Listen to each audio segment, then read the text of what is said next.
course, when you start off the new year, you're wanting to kind of get rid of old things or start new things. Yep, indeed. And so, this book was essentially it was perfect to kind of just start off the year. And so I'm appreciative of that recommendation.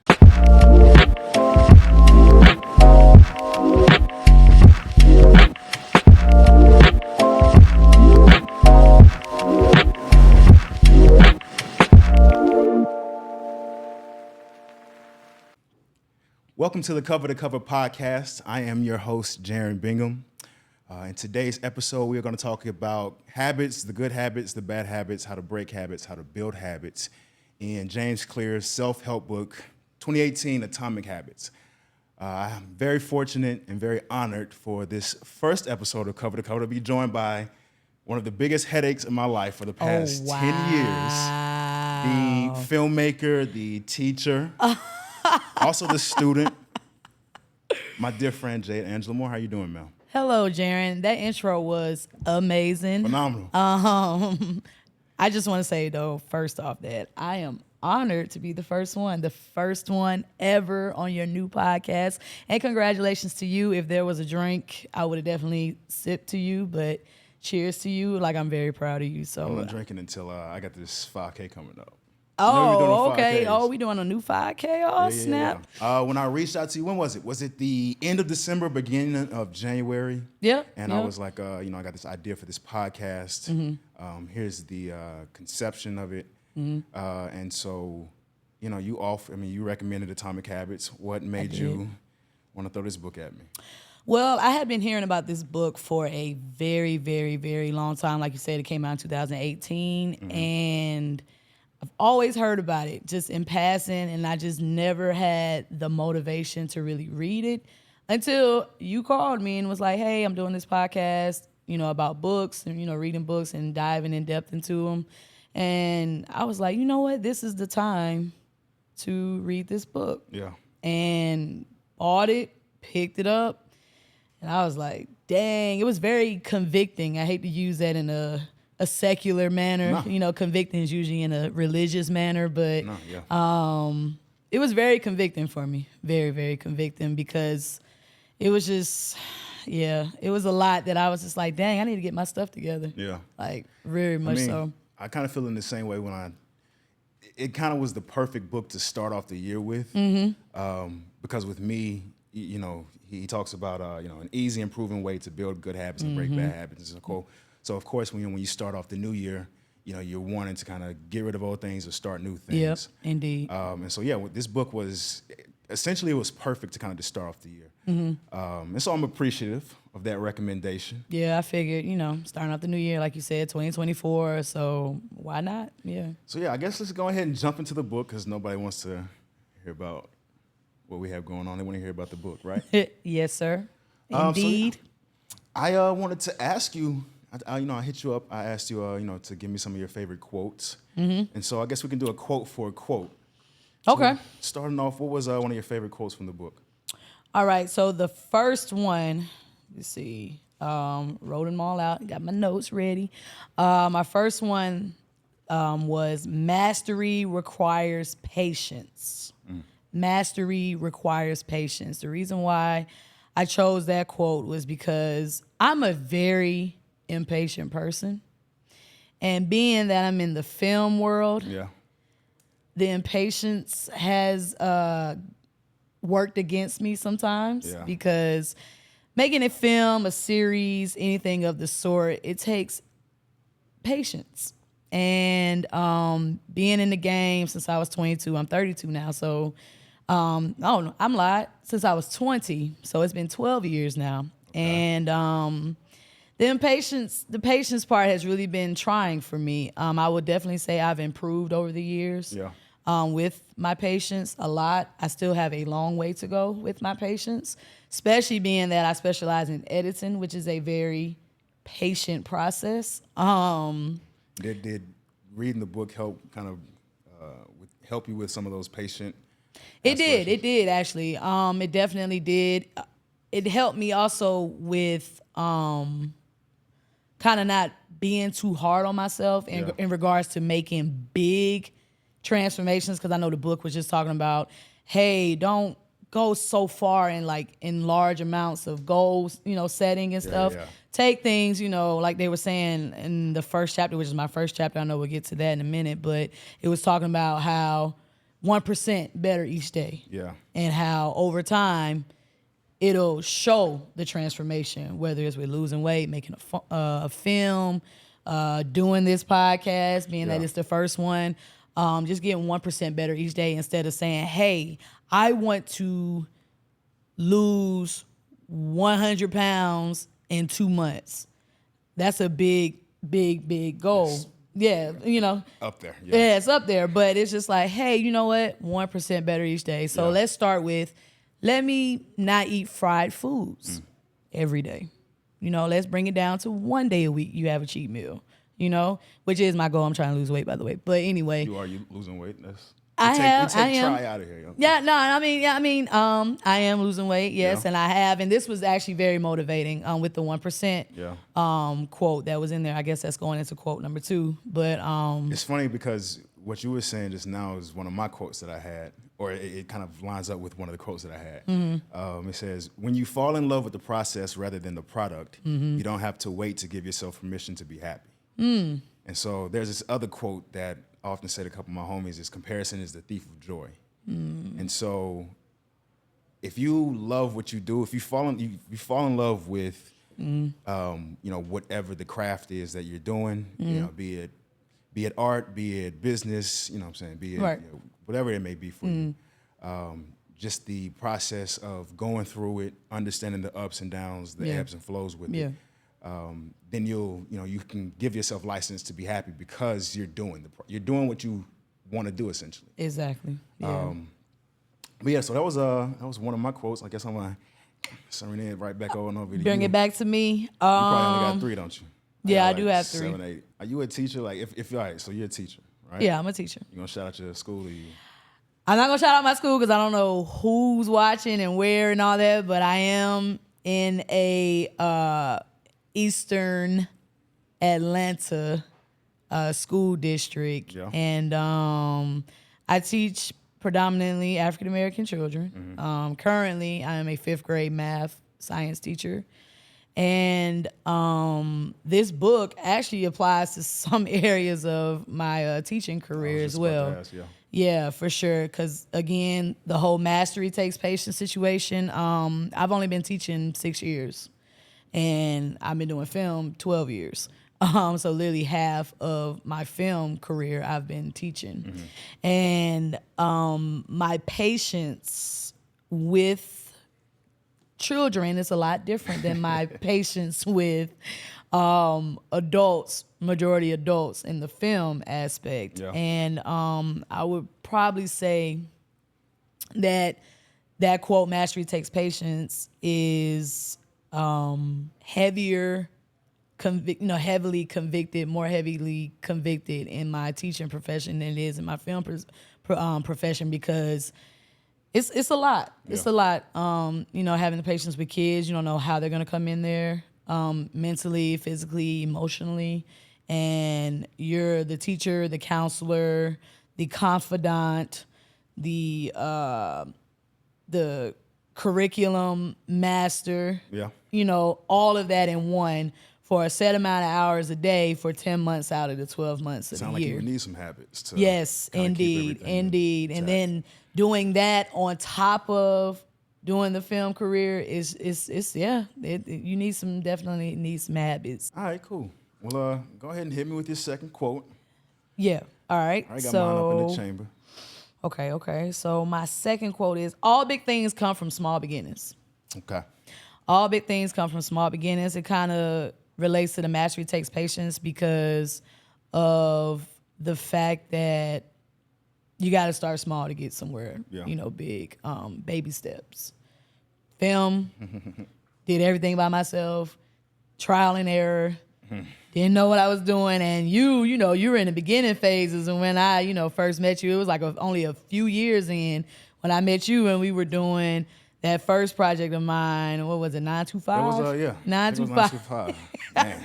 And boy, that was 2015, 2016. Yeah, that was a long, long time ago, and that was a very small beginning. And now, 10, 12 years later, it's like, wow, I have a crew, I have actors, all of that. And it's just, funding.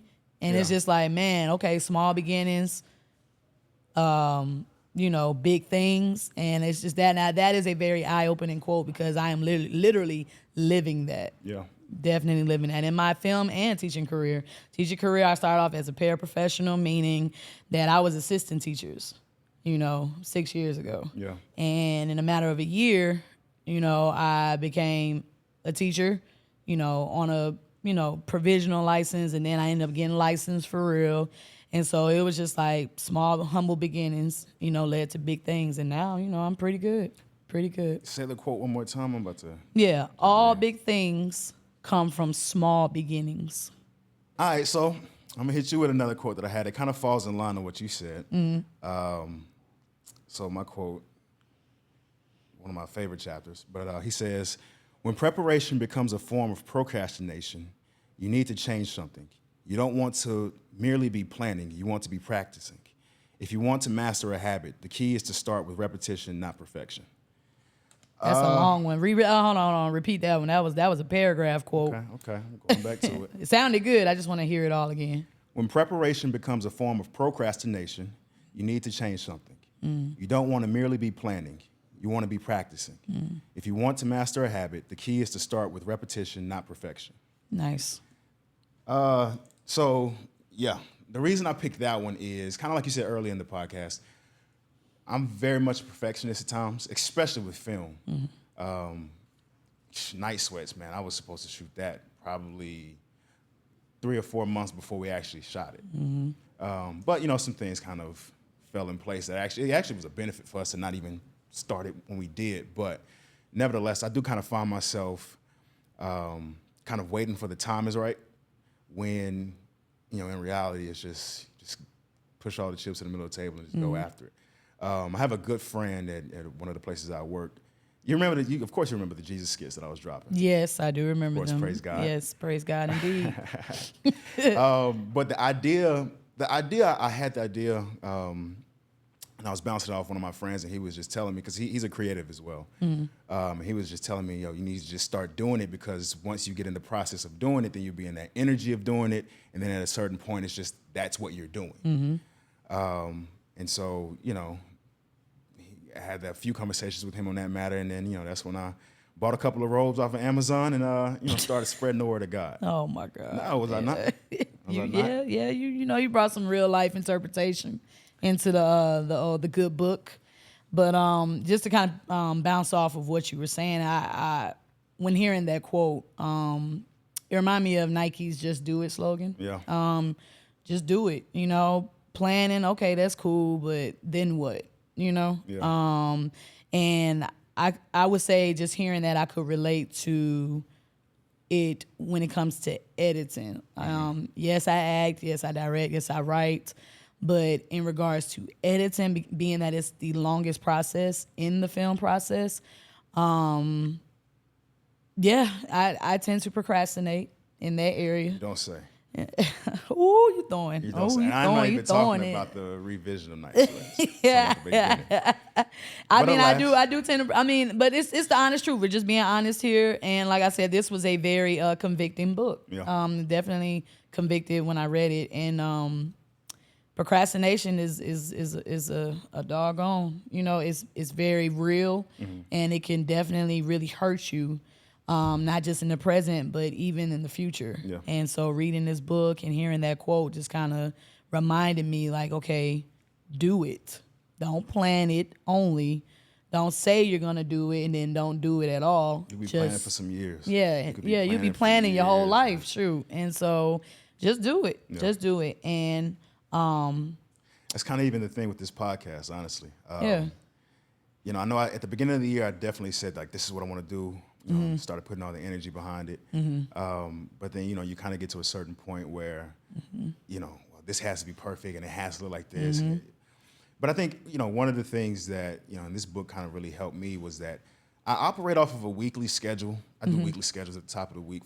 And, I think the thing with the book is that it really helped me even break my weekly schedules down to my daily schedules. And so, it kind of cuts away at the perfection aspect of it because you're constantly working on it. Yeah. Or you schedule yourself to work on it.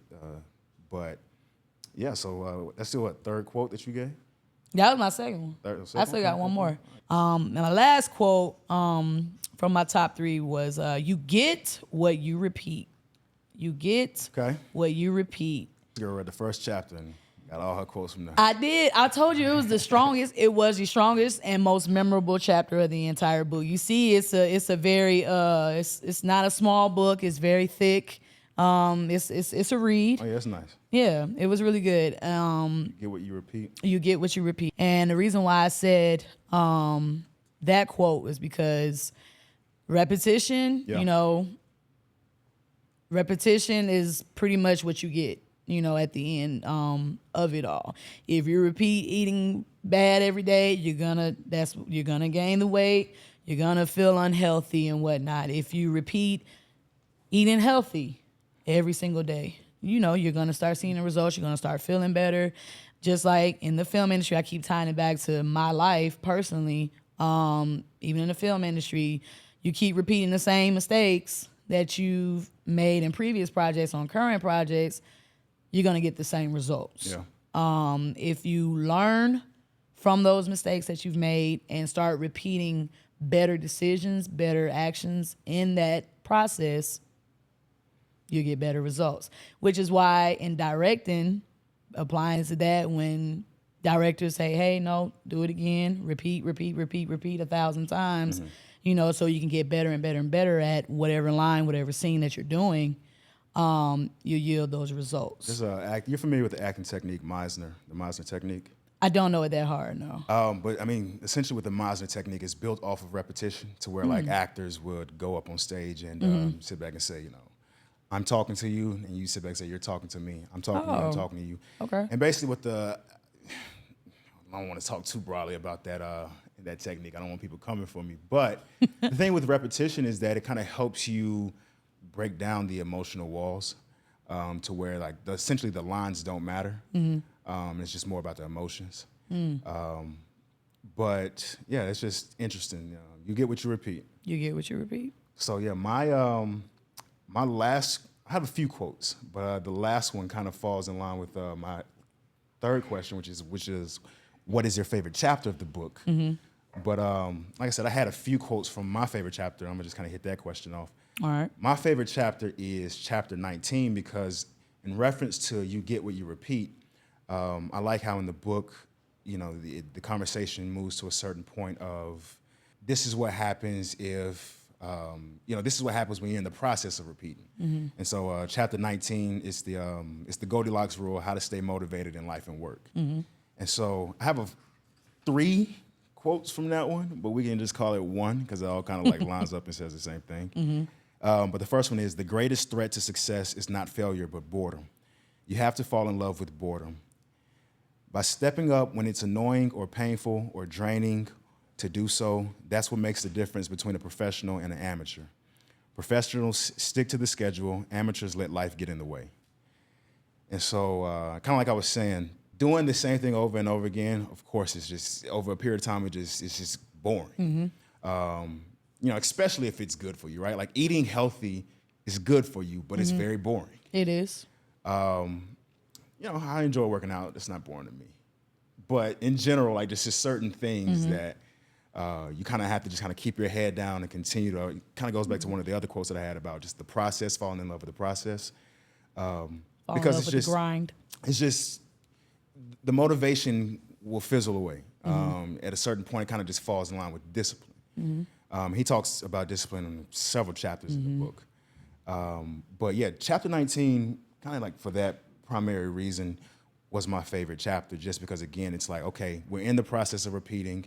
I'm eating healthy. I'm going to the gym. I'm reading consistently. I'm, showing up to work on time. I'm doing the things I need to do.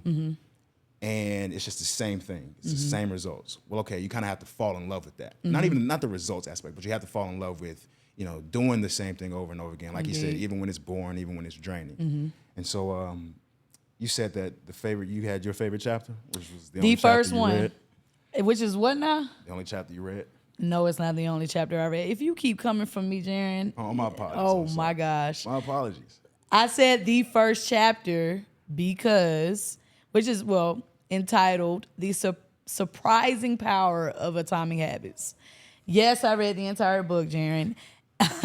I say the first chapter because I actually read the first chapter like 3 times. It was a powerful chapter. I do know that. And I say that because being that it's the introduction to the entire book, it was the most powerful introduction I've ever read to a book.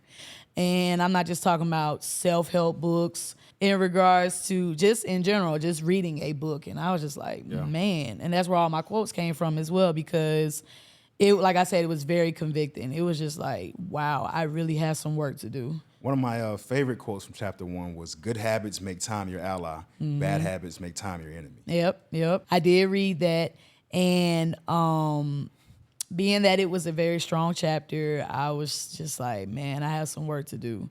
And my habits have been poor lately. And then also being that I'm a new homeowner, it applies in that situation as well. It's just like, okay, more bills, more maintenance, everything falls on you. It's just it's not a landlord situation now. It's not a renting situation. It's just like, we got this situation going on now at the crib, and I'm just like, all right. You know what I'm saying? But it's all on you. Just like anything that happens that I got something to fix next week. The payment is on me, not the landlord. So it's just... Self-help books really do drive... I have this saying that you read one self-help book, you've read them all. But at the same time, it's just individuals giving more techniques, more specific scenarios in which you can attack a problem. But yeah, I'm sorry to cut you off. No, you good. You good. No, but... Surprising power of atomic habits, okay? Yes. I said I'm a new homeowner. I said there's a lot of responsibility on me now. And then that on top of being a teacher, being a filmmaker.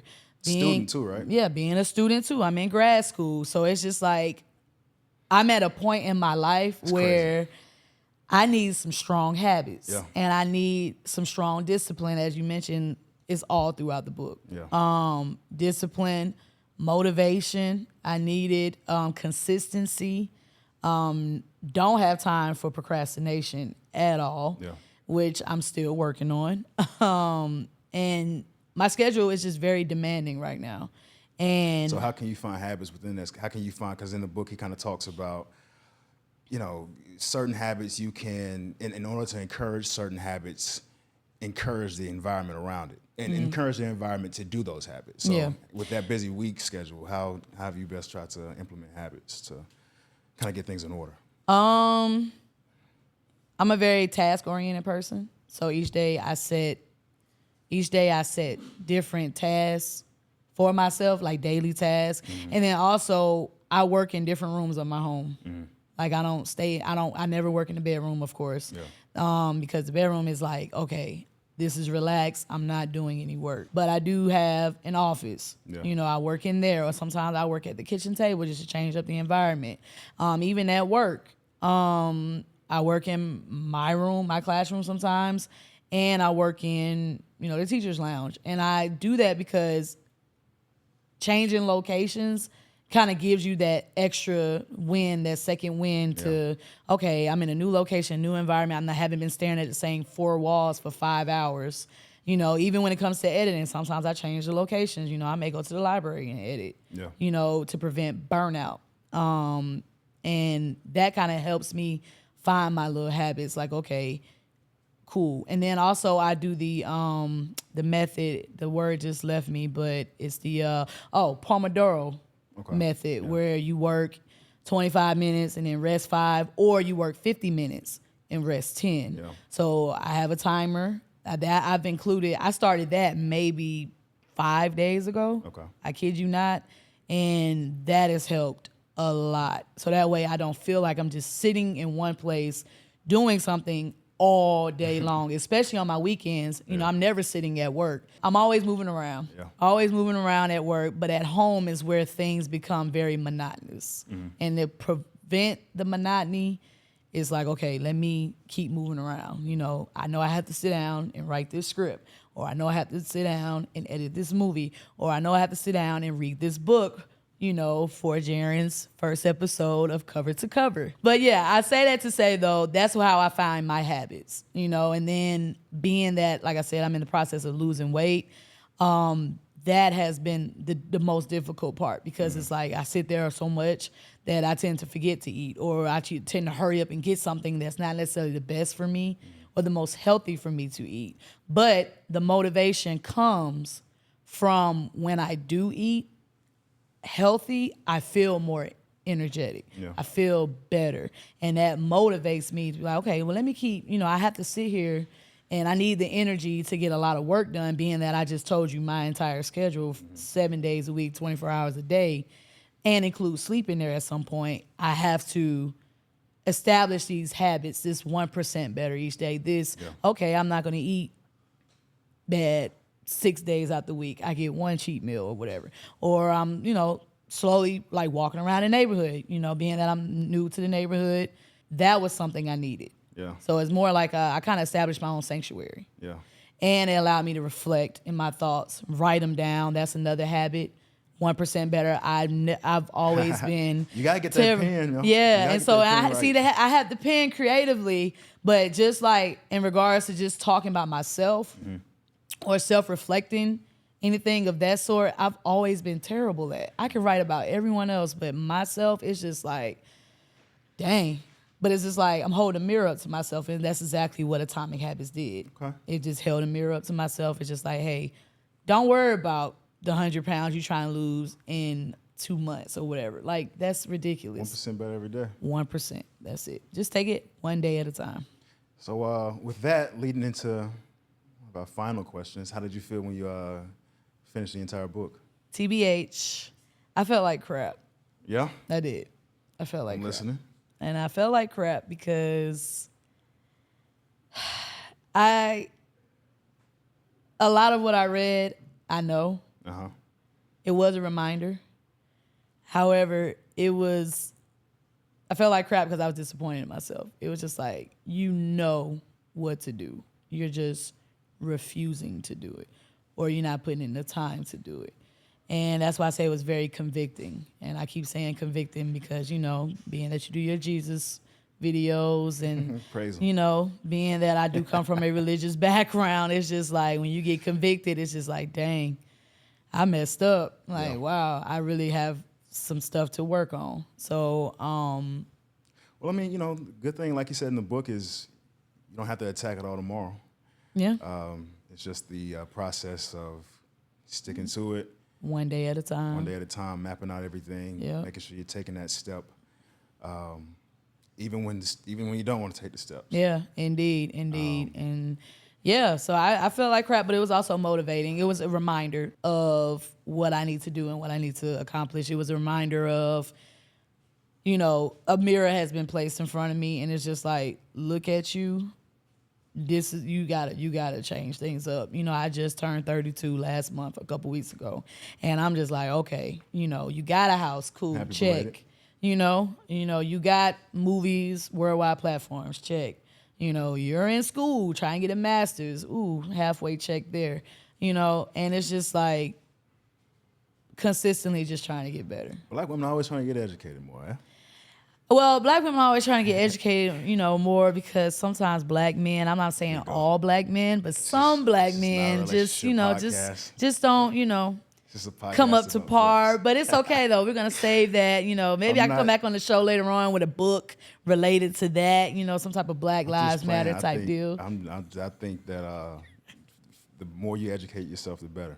Indeed. And so I tip my hat. When I found out you were doing a master's program, I thought you were insane. Yeah, and I still feel like I'm insane. Respectfully, I thought you were insane just because you had so many things going on. Yeah, no, and I feel insane every day. I sit down and look at all this math, and I'm like, dang, man, what did I get myself into?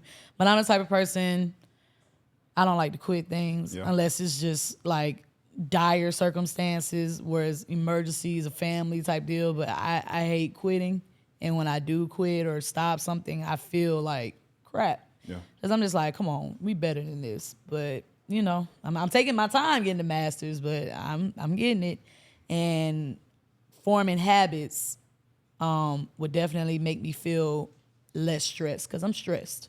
I'm very stressed currently. Okay. Very stressed, just to be honest. I felt more stressed after reading the book as well. Okay. Because it was just like, like now I have to put in the work. Yeah. And But again, it's I kind of go back to his underlying point of it's 1%. 1%, Like yeah. it's Yeah. today's And what? Today is the 2nd of March. It is. On a Saturday. Yep. You can't worry about next Saturday's problems. You're right. You And only that's live and in that's what I tend to do. I always worry about, okay, what's next? Okay, what's coming my way? You know, I'm already thinking about while sitting here, I'm thinking about Friday. You're not present right now? I am present, but just being that I'm that type of person where I'm consistently thinking about the next thing, where I tend to lose track of the present. And that was also the other convicting part. It was just like, okay, Jade, stay in the now.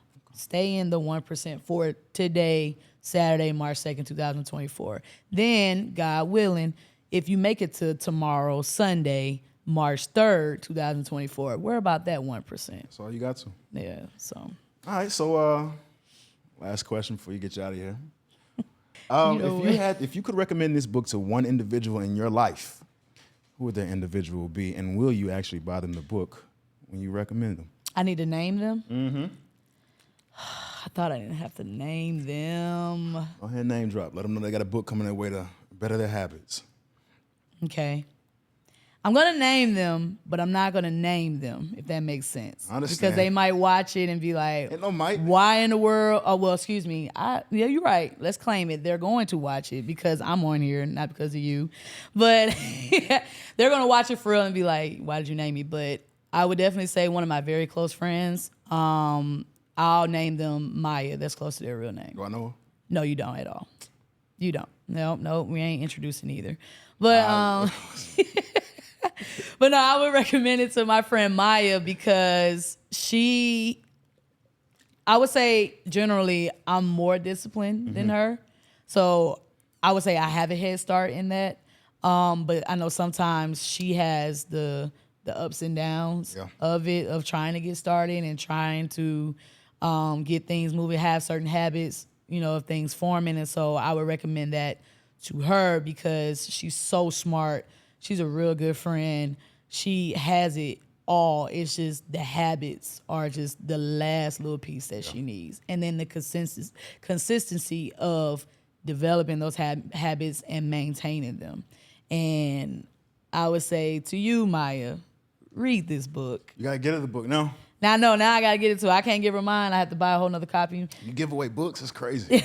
I let her borrow. And now here's what I do. I do give books and then they can bring them back. So I do that. If you give me a book, it's mine. If I give you a book, it's yours. Okay. So see, all the books I've given out, they giving them back. So I don't know what the deal is on that. But I would definitely buy it for her, for sure. A Just Because book. Just because I care and love you. I'm going to follow up. Just make sure. No, I'm going to buy it for her for real. Now, here's the thing. We got to make sure she reads it, So, but other than that, she's like I said, she's really about her business and stuff. It's just the habits and the consistency of those. That's literally the last thing that she needs. Yeah, when I was running through the book, I was like, who would I dedicate or recommend this book to? Yeah, I'm curious to hear that because it can't be me because I already read it. You recommended it to me, so of course it wouldn't be. No, okay, I just want to make sure, you've been talking junk the entire podcast, so I was just trying to make sure. But actually, yeah, he's actually here. It's, I got the whole family here today, huh? Oh, snap. Hey, family. But yeah, I'd actually recommend it to my younger cousin. You know what I'm saying? There's a lot of things we're trying to accomplish in 2024. Okay. And so, those external forces can really kind of cloud your vision. Mm-hmm. And so it's important to kind of just build your habits to help support your vision. Okay. And I think that this book kind of, underlines a lot of those topics and kind of gives real good techniques, real good suggestions for kind of really remaining focused. And so I'm going to have to buy another one. But yeah, I plan on dropping old James Clear's book off to the young one. But I have a question for you, though. I know it's your show, but I have a couple questions for you. A couple? Okay, I'll stick to one. Dang, okay. Oh, yeah. So my one question for you, being in the beginning of this episode, you said that you were preparing for all these muddy obstacle type races. Yes. Indeed, right? Being that you read this book in the beginning of the year as well, do you feel like this has helped you in that, or has it already maintained you, or anything of that sort, or it's just like, I already got this? And if so, in what ways? Well, yeah, like I said earlier, if you read one self-help book, you've read them all. But, there's just certain things that just require maintenance, physically and emotionally. And so, again, the question was, I'm sorry, you said the question was, like, did the it book like help have? assist? Yeah, I know you're getting ready for the races. Yeah. The events, and being that this book is about habits. Do you feel like that has helped you, being that you read this in the beginning of the year? It has, just because, again, it helps me stay on schedule. Back to chapter 19 about staying motivated. It definitely can be difficult when it's about, the second or third day raining and you really don't want to go to the gym. Yeah. Or you really don't want to go on the run. Or you even reading, because, I'm reading other books. Right. The process of kind of sitting down and taking time away to read. It definitely has helped. One of the things that I appreciated about the book was, it's saying put yourself in the environment that you want to help benefit the habit. In fact, actually, I have one more quote that I didn't get a chance to jump on, but it kind of supports that, how I was feeling. Let me find it real quick. One of the most effective things you can do to build better habits is to join a culture where your desired behavior is the normal behavior and you already have something in common with the group. So yeah, that's just kind of been the thing that, like I spoke on earlier, I'm trying to just keep myself in that energy. So yeah, the book definitely blessed me in that way. So That's what's up. I'm probably by James Clear's other book. I don't know the name of it off the top of my head, but yeah, this book is definitely, like I said, it was a great way to start off the year. Good. See, I figured, it was good for me too, but I figured it would help somebody else as well. Of course, yeah. Out there. And like I said, I thought it would be an interesting read for you as well. Because just knowing you over all these years, like, you've been pretty consistent. Of course you're human. You have your moments where you're just like, I don't want to do that. But just based off of knowing, you've been very consistent in your work ethic. And so that's why I had to ask the question, because knowing you for almost 10 years, it's just like, this, to a degree. The thing is that I was consistent for those 10 years. It's about being consistent for the next 10 years, because it's hard to be consistent. It is. It is.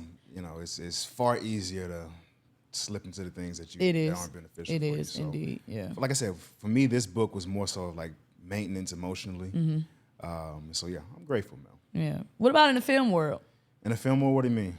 Like, in terms of your habits, because I know, if I could say this, but I know you've been dabbling in different roles, of the film industry, actor. That's how I met you in the acting world, in front of the camera. And now you're dabbling, moving behind the camera. So in what ways is that? Because that's, new territory for you, essentially. Well, yeah, more so producing. Producing is just more about organization, though. Yes. It's just really about being organized, managing the project accordingly. The habits, kind of like you said, 10 years consistent is just kind of already, I'm fortunate enough to have grown up in a family that kind of preached these things from an early age. So in terms of this book kind of segueing into like filmmaking, is pretty difficult just because it's more so about the longevity of the habits. So I guess, again, back to chapter 19, when it's, what was Shadow Dance? 21 day shooting? Yes. That was the longest shoot like ever. 10 or 11, and it's just kind of like, when is this going to be over? Yeah. It definitely is imperative to kind of just lean in on those things that, the motivation, or also just kind of leaning in on the why of you doing the project. Yeah.